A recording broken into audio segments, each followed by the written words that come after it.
En este programa conoceremos el tiempo a través del cristal, una obra maestra de la fotografía sensorial. Te diremos cómo se modifica la estructura y la función del cerebro en una persona que perdió la vista. Y nos asombraremos con un proyecto de la ingeniería de tejidos que desarrolla córneas de cerdo para trasplantarlas en humanos.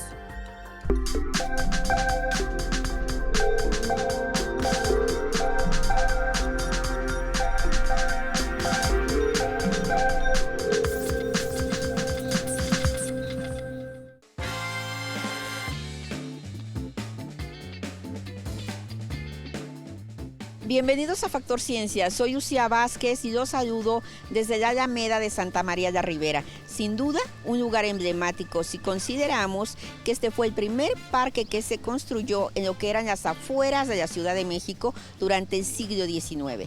Este programa está dedicado al fenómeno de la visión.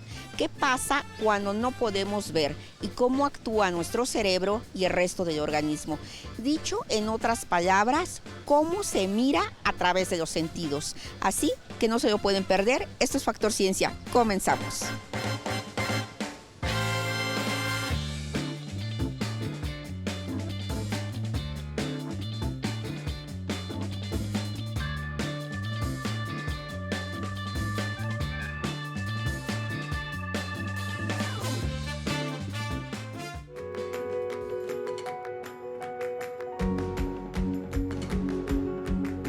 Los ojos nos permiten ver la forma, tamaño y color de todo lo que nos rodea, así como la distancia a la que se encuentran los objetos. Pero también vemos gracias a la luz. Si no existiera, aunque nuestros ojos estuvieran sanos, seríamos incapaces de mirar. El ojo es un fotorreceptor. Esto significa que lo que percibe es luz y no imágenes. Conozcamos un poco del funcionamiento del ojo humano para comprender por qué vemos. Este es el ojo completo. Enfrente se ve la córnea, una especie de ventana que lo cubre y lo protege, pero al mismo tiempo permite el paso del haz de luz. La membrana que se encuentra después es el iris. Tiene un orificio central que se llama pupila. El iris es el que da color a los ojos. Reacciona como lo hace el diafragma de una cámara. Al cerrarse y abrirse, dosifica la cantidad de luz que entra por la pupila. En un lugar muy iluminado, la pupila se reduce para evitar deslumbramientos, y en la penumbra aumenta su tamaño para dar paso a una mayor cantidad de luz y poder ver mejor. Detrás de la pupila y el iris se ubica el cristalino. Actúa como una lente. Se encarga de darle nitidez y profundidad a lo que vemos. Posteriormente está el humor vítreo, un relleno líquido viscoso que le permite mantener su forma al ojo. Finalmente está la retina, la superficie sensible a la luz. En esta zona hay dos tipos de células, los bastones que perciben el brillo y los conos que distinguen el color. Los humanos captamos frecuencias de luz roja, verde y azul, y sus combinaciones. Estas células transforman la luz en señales eléctricas que viajan por el nervio óptico hasta llegar al cerebro, que se encarga de traducir esa electricidad. Así, los ojos, esos pequeños órganos que dieron paso a la invención de la cámara fotográfica, son parte de ese proceso que sucede en el cerebro por el que se transforma la luz en imágenes.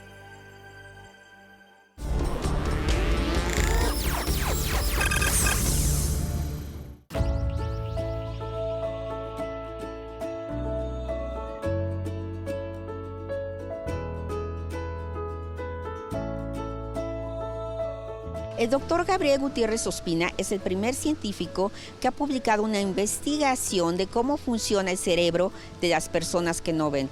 Un trabajo interesante de cómo construimos imágenes, pues las neuronas que se encargan de la información visual hacen todo para sobrevivir.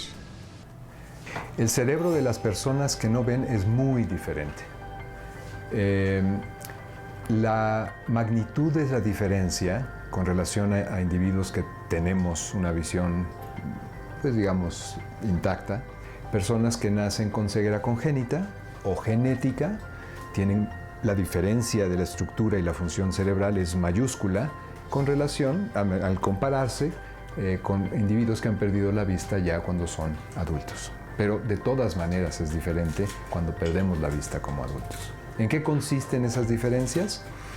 Bueno, hay todo un cambio en la manera en que la corteza cerebral está organizada. Normalmente la corteza cerebral destina áreas a los distintos órganos de los sentidos. Entonces hay un área responsable de procesar el tacto, un área responsable de procesar la audición, el gusto, el olfato. Lo que ocurre cuando uno pierde la vista de manera definitiva es que la corteza visual, que ocupa un área importante de las áreas sensoriales, se ve reducida. Las células visuales aprenden a procesar información e interpretar información somestésica del tacto y auditiva. Aprenden a hacerlo. No lo hacen tan perfectamente como la corteza somatosensorial o la corteza auditiva, pero el trabajo que hacen es bastante bueno. No hay duplicación funcional. Más bien, se trasladan ciertas funciones de la audición y del tacto, se trasladan a la corteza visual. O sea, la habilidad para leer braille, que nosotros con visión la podemos adquirir, que se procesa fundamentalmente en la corteza somatosensorial, en la corteza del tacto. En el caso del individuo que no tiene ojos, cuando aprende a leer braille, lo que ocurre es que la corteza visual adquiere esa habilidad y forma imágenes, pero a través del tacto. Las imágenes que forma su cerebro son imágenes que son generadas a través del tacto y de la audición, que son los dos sentidos más dinámicos que tenemos. Pero pueden generar imágenes olfativas, pueden generar imágenes gustativas si combinan la información táctil con el olfato. La plasticidad neuronal no tiene nada que ver con la posibilidad de adaptarse o readaptarse o compensar para subsistir del organismo en su conjunto. Las neuronas, si no se conectan, si no reciben un determinado número de conexiones, se mueren. Entonces, en realidad, la plasticidad cerebral, de manera global, es el resultado de la necesidad de las neuronas de evitar morirse. Tiene que ver con la necesidad de las neuronas que se han quedado privadas de la información visual de sobrevivir. Entonces llaman a las otras conexiones y oigan, si no se conectan rápido me voy a morir. Ahora, uno piensa que los cambios ocurren a lo largo de varios meses o años. En realidad no. Si yo perdiera mi vista en este momento, en 6 horas mi cerebro está remodelando. Entonces, el cuerpo en su conjunto cambia. La inervación motora que va hacia los músculos esqueléticos, que son los que operamos con voluntad, cambia también. Entonces, no es verdad que la pérdida de la vista solamente modifica el cerebro, modifica a todo el cuerpo. Y es lógico, porque es un cerebro que está modificado. Lo que uno tiene que entender es que hay un impacto de mi calidad de vida, la forma en que he vivido todo el tiempo. Entonces, el perder la vista implica perder interacción con la sociedad.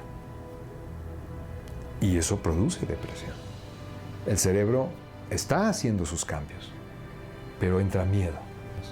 Hay otros que tienen una estructura emocional mucho más saludable, son más seguros, tienen menos miedo y se aventuran al mundo como si nada pasara. Ahora nos encontramos con Miguel Fabián, quien desde hace 7 años forma parte de la asociación Ojos que Sienten. Miguel, bienvenido a Factor Ciencia. Muchísimas gracias, gracias a ustedes por haberme invitado. Estamos aquí en el kiosco Morisco y este es un lugar muy especial para ti. Platícanos por qué es un lugar tan especial. Bueno, para mí significa este kiosco muchísimo porque representa para mí mi primera fotografía que causó sensación para muchos, ¿no? El hecho de haber fotografiado la cúpula de este kiosco y que haya causado sensación para todos, pues bueno, me motiva mucho, ¿no? Me motivó mucho para seguir adelante. ¿Por qué decidiste tomar tu primera fotografía aquí? Llegué de casualidad. O sea, llegué sin conocer el kiosco, no conocía la Alameda. Llegué Creo que ese día me sentía un poco sentimental. Llego, veo la estructura del kiosco, empiezo a fotografiar y me atreví a subirme y empecé a mirar todo alrededor mío hasta que alcé la vista y vi la cúpula. Y me llamó mucho la atención las luces, el reflejo de las luces, cómo se veía. Y eso me motivó a tomar la foto. Y empecé a tomar fotos de diferentes ángulos. Eso fue lo que me agradó. Hablas de mirar. ¿Cómo miras ahora en comparación de antes, de cómo era tu vida anteriormente? ¿Cómo se toma una fotografía ahora? Ahora veo, yo creo que observo, miro con el corazón, más que con los ojos. Para mí el sentimiento, lo que uno lleva adentro y lo que uno quiere representar ante todos, pues creo que ese es para mí el mirar, el ver nuevamente, ¿no? Ya no lo veo visual, ya no es visual, sino que ahora ya nomás detecto y siento dónde está en este caso lo de la fotografía, lo que quiero representar. Y lo que trato de ver y que los otros miren esa cuestión. El perder la vista no es un asunto fácil, no debe ser un asunto fácil. Sin embargo, tú eres un hombre de proyectos, con mucha energía, entusiasta. ¿Cuándo fue el momento importante de tu vida que te dijo, bueno, ¿sabes qué? A seguir adelante. ¿Qué pasó contigo, Miguel? Bueno, el aceptarme me costó muchísimo trabajo. Pero tuve que hacer dos cosas, o quedarme en el camino o seguir adelante. Y creo que la decisión de seguir adelante era porque tengo una familia y tenía que apoyarlo y tenía que seguir y que seguir con ellos, ¿no? Tener que ayudarlos también a continuar, no tenía que deprimirme demasiado, ¿no?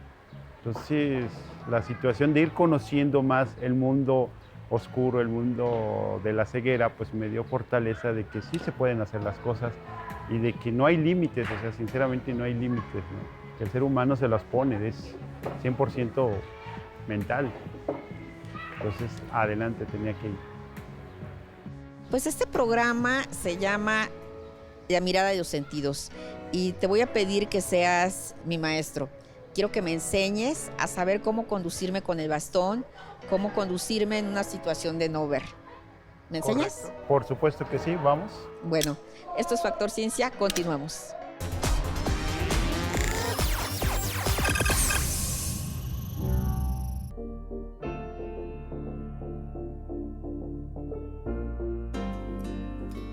Como si fuera un gran ojo. Así se observa la cúpula del kiosco morisco de Santa María la Ribera. El tiempo a través del cristal fue la primera imagen capturada por Miguel Fabián, artista que no necesita ver para dedicarse a la fotografía sensorial. Tuve la fortuna de que gustó y afortunadamente fue tomada para una exposición en el Frank Mayer. Y de ahí se volvió a tomar en City Hall de Londres. Esa fue una de mis mejores fotos, que ha sido la que más me ha gustado. No creían lo que hacía, o sea, porque veían mi bastón que lo usaba como tripié en una cámara. Entonces las personas se quedaban viéndome, ahora sí, digamos esto, en la que decían, ¿ves o no ves? Miguel tiene glaucoma. Perdió la visión del ojo derecho y solo conserva el 10% del izquierdo. Al disminuir su vista, también perdió su trabajo como editor en televisión.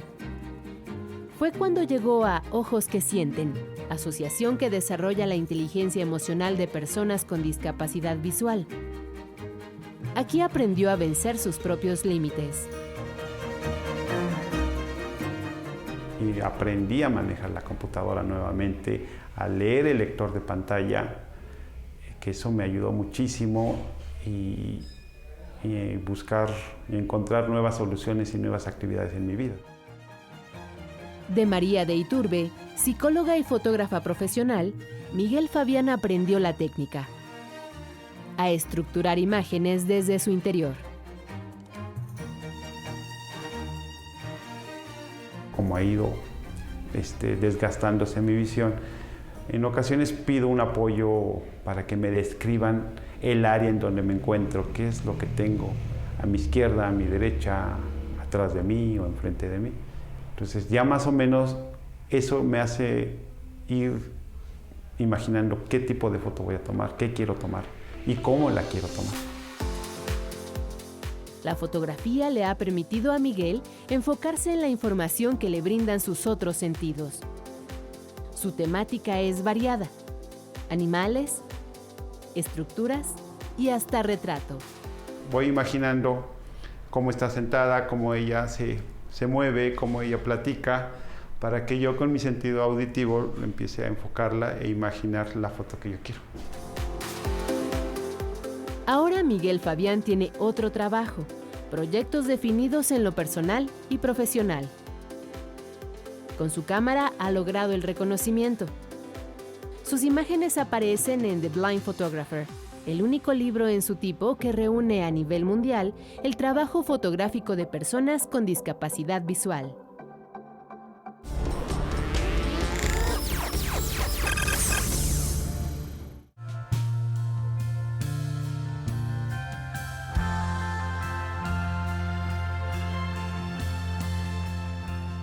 A ver, ¿qué es lo que tenemos que aprender primero con el bastón, Miguel? Primeramente tenemos que indicar con el bastón qué es nuestros ojos en la calle.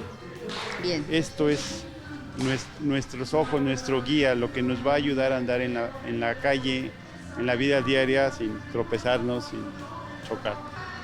Vamos viendo que nuestro bastón está yendo a la altura de nuestro cuerpo y no sentimos ningún obstáculo, ¿sí? Aquí hay un obstáculo. Pongo en línea recta mi bastón y lo subo. Esto es para saber la altura del escalón. Camino y doy el primer paso. Toco con mi pie. Puede ir el bastón yendo en esta posición para ir conociendo los escalones, o lo puedo ir desplazando. Tengo que ir con el tacto y sintiendo. No siento nada y vuelvo a caminar. Entonces siento que ya. Confío mucho en el bastón, confío mucho en mi oído también, porque mi oído también me ayuda muchísimo, el tacto. A ver, cuéntame lo de la mano en el hombro. Sí, yo pongo mi mano en tu hombro y tú con el movimiento del cuerpo me vas indicando hacia dónde vamos yendo. ¿Sí? ¿Qué es lo que tenemos que hacer? Y yo lo siento. Aquí, por ejemplo, ya llegamos otra vez a la banqueta. Escucho carros que vienen de izquierda a derecha y escucho con el oído si viene un carro. No escucho paso. Hay personas que sí te apoyan, hay personas que te dejan seguir. Y aquí hay una rampa. Ajá. Puedo seguir.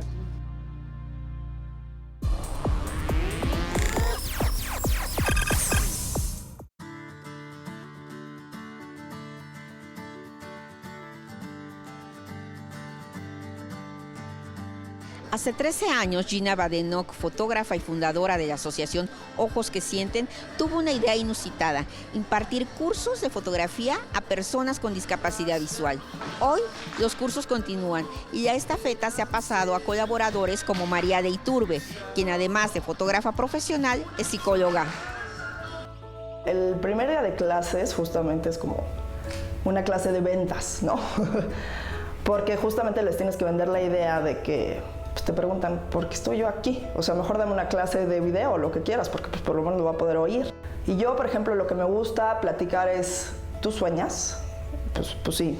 ¿Sigues teniendo imágenes durante el sueño? Claro. Bueno, entonces la imagen no se genera en el ojo, ¿no? La puedes generar en el cerebro, en la mente. Esa paradoja es fascinante porque es pues parte del empoderamiento, yo creo, de todo el curso, ¿no? Es hacer algo que crees que no puedes hacer. Centrarle para divertirte, para descubrirte, para disfrutarte. Y bueno, claro que van a surgir miedos.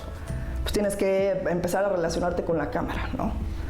Y por ejemplo, esa clase pues es desde el punto de vista voy a tocar mi cámara, el cambiar la memoria es complicado. O sea, nosotros que vemos, pues está muy fácil, pero tú y haz el ejercicio de estar con los ojos cerrados, cambiando eso, ¿no? La memoria USB, la pila, puede ser muy frustrante. Técnicamente vemos cosas básicas como encuadre, como foco y fuera de foco, como ley de tercios, como los planos fotográficos. Y lo interesante de esas clases en términos técnicos es cómo, por ejemplo, me acuerdo hace 4 años, tratando de explicar qué es foco y estar fuera de foco, y se me ocurrió traer un radio de estos antiguos, que le cambias la perilla, ¿no? Entonces se oye la estática y de repente se empieza a escuchar la voz más clara o menos clara. Y es ahí donde pues empiezas a hablar de, pues cuando escuchas con detalle quiere decir que estás en foco. Y si empiezas a perder el detalle de la voz, del tono de voz, estás fuera de foco, ¿no? Entonces hay un reto muy interesante en alguien visual, tratando de pues un poco explicar desde los demás sentidos, ¿no? Y para mí eso es un reto, porque todos los días en clase es volver a conectar con los sentidos y darme cuenta que aún con el sentido de la vista no lo tengo tan conectado.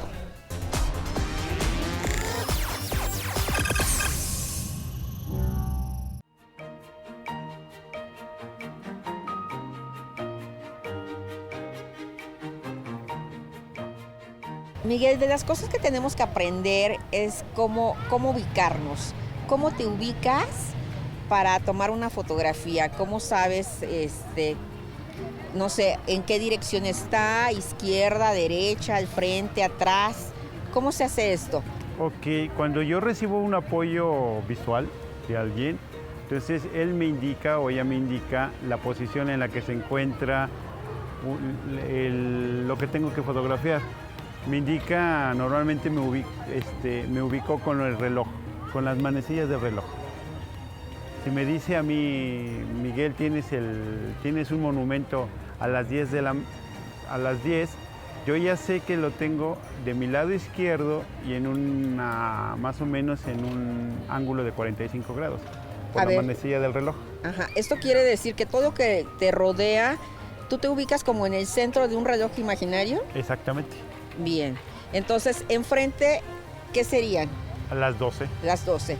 Entonces, el camarógrafo lo tenemos a las 12. A las 12. Bueno. A ti te tengo a las 9. Ajá. Atrás, que está el kiosco. A las 6. Bien. Y por ejemplo, ok, ¿escuchas la fuente? Sí. ¿A qué hora la tenemos? A las 10. Bien. Y de esa manera puedes tomar fotografías. Puedo tomar fotografías, me indican la posición y yo ya me ubico y ya volteo hacia donde tengo que ir. Pues Miguel, muchísimas gracias por estar aquí en Factor Ciencia. Para mí ha sido un honor y además he aprendido muchísimo el día de hoy. Me siento muy feliz. Muchísimas gracias por estar aquí. No, gracias a ustedes por haberme invitado y cuando gusten volvemos a hacer. Claro que sí. Fotografía. Bien. Sensorial. Esto es Factor Ciencia. Continuamos. La ingeniería de tejidos tiene que ver con el desarrollo de órganos a partir de células vivas. Esto es diseñar a la medida de quien lo necesite. Vamos a conocer un proyecto que se realiza en la Facultad de Medicina de la UNAM que tiene que ver con el desarrollo de córneas.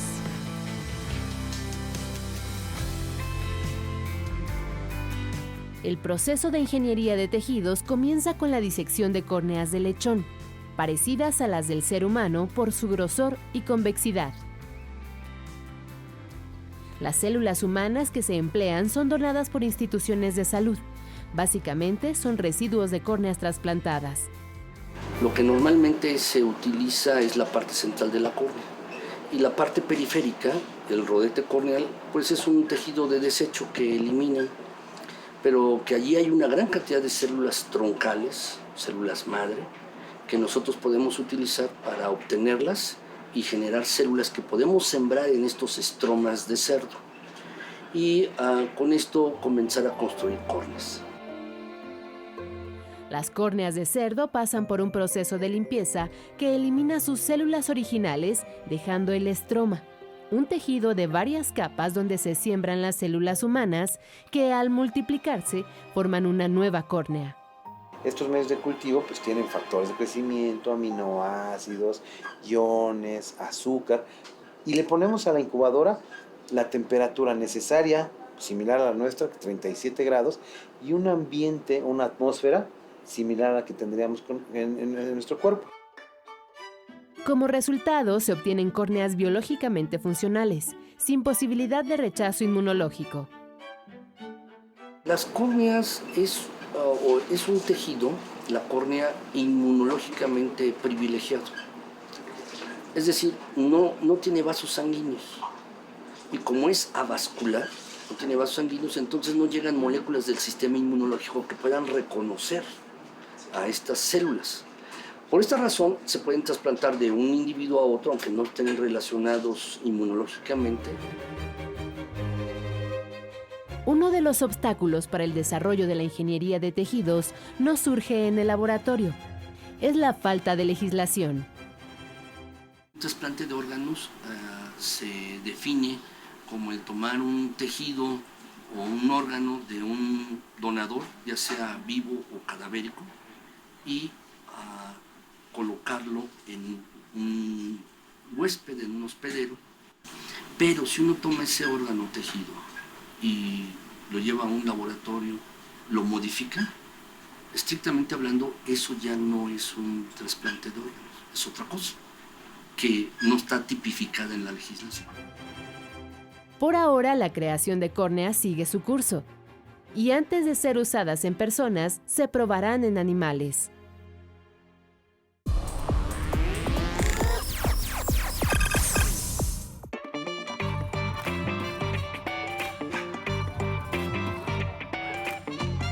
Espero que hayan disfrutado de este programa tanto como yo, realizado aquí en Alameda de Santa María la Ribera. No olviden seguirnos a través de Facebook, Twitter, visitar nuestro portal o descargar cualquiera de nuestros contenidos a través de iTunes. Nosotros seguimos investigando lo que ocurre en el mundo de la ciencia y la tecnología para llevarlo hasta sus pantallas. Yo soy Lucía Vázquez y esto fue Factor Ciencia. Hasta la próxima.